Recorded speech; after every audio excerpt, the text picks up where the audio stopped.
Welcome to white Moon kitchen. இன்றைக்கி நம்ம ஆட்டு வெலா எலும்பு கறி கிரேவி தான் பண்ணியிருக்கோம். சூப்பராக வந்திருக்கு. வாங்க இது எப்படி பண்ணலான்னு பார்ப்போம். நான் இந்த வெலா எலும்பு கறியை நீட்டாக நான் வாங்கிட்டு வந்துட்டு சின்ன சின்ன துண்டாக இந்த மாதிரி கட் பண்ணிட்டேன்.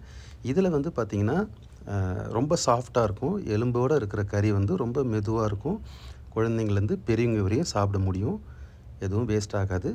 அதே சமயம் இதில் கொஞ்சம் கொழுப்பும் அதிகமாக இருக்குது. அதனால் ரொம்ப குண்டாக இருக்கிறவங்களாம் இதை அவாய்ட் பண்ணிக்கலாம். கொஞ்சமாக மஞ்சத்தூளும் காஷ்மீர் மிளகாய்த்தூள் கொஞ்சமாகவும்,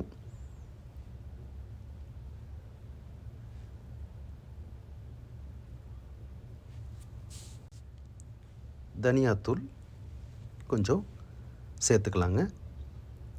அதுவும் கூட கரம் மசாலா கொஞ்சம் சேர்த்துக்கலாம். தேவையான அளவுக்கு உப்பு,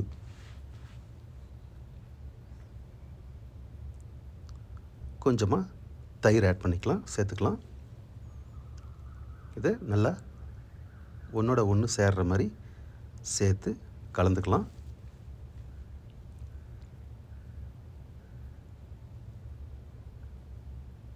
இப்போது இதுவும் கூட இஞ்சி பூண்டு விழுது சேர்த்துக்கலாம்.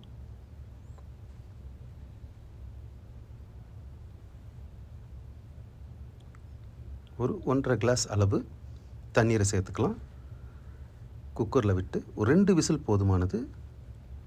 இதில் கறிலாம் ரொம்ப சாஃப்டாகவே வந்துடும்.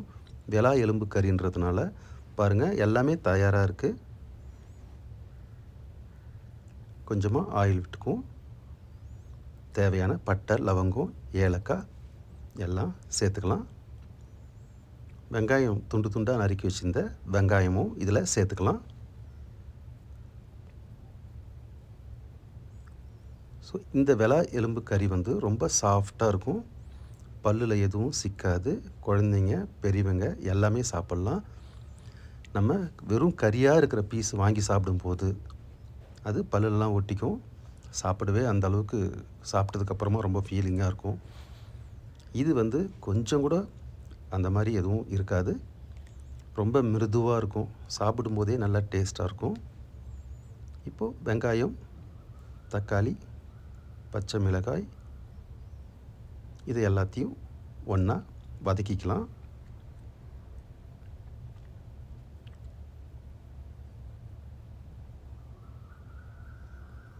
இது ரொம்ப எளிமையாக செய்யக்கூடிய ஒரு விதம்தான் இது. குக்கரில் வேக வச்சு எடுத்து வச்சிட்டோம். இப்போ இதுலேயும் கொஞ்சம் இஞ்சி பூண்டு பேஸ்ட்டு சேர்த்துக்கலாங்க.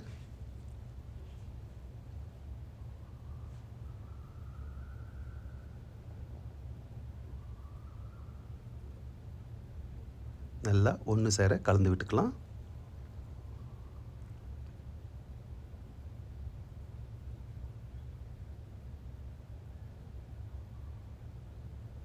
இப்போ குழம்பு மிளகாய்த்தூள் கொஞ்சமாக சேர்த்துக்கலாம்.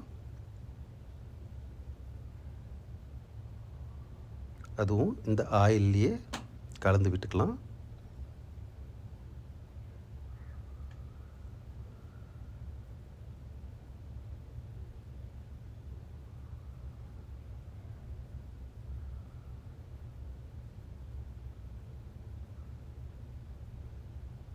இப்போ தேவையான அளவுக்கு மிளகுத்தூள் ஆட் பண்ணிக்கலாம், சேர்த்துக்கலாம். காரத்துக்காக நான் கொஞ்சம் அதிகமாகவே சேர்த்துக்கிறேன்.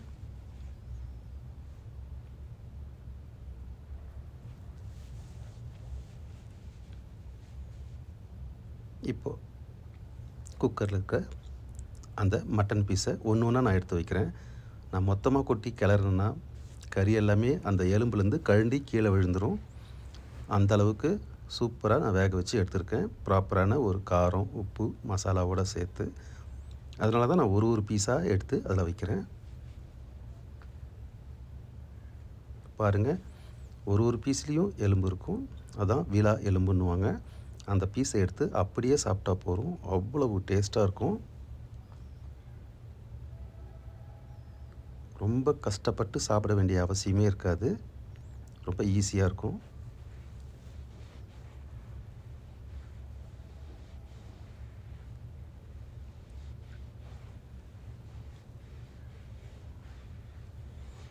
ஒரு கறி கூட சக்கையாக இருக்காது, பல்லில் மாட்டாது. சூப்பராக இருக்கும். இது சாதத்துக்கு, சப்பாத்திக்கு எல்லாத்துக்கும் ஷூட் ஆகும். இப்போது குக்கரில் இருந்த அந்த தண்ணியும் அதில் சேர்த்துட்டேன். கண்டிப்பாக நீங்கள் இந்த மாதிரி ஒரு முறை வீட்டில் செஞ்சு குழந்தைங்களுக்கும் பெரியவங்களுக்கும் கொடுத்து பாருங்கள். கண்டிப்பாக ரொம்ப சந்தோஷப்படுவாங்க. இந்த வீடியோ பிடிச்சிருந்தா ஒரு லைக் பண்ணுங்கள், கமெண்ட் பண்ணுங்கள்.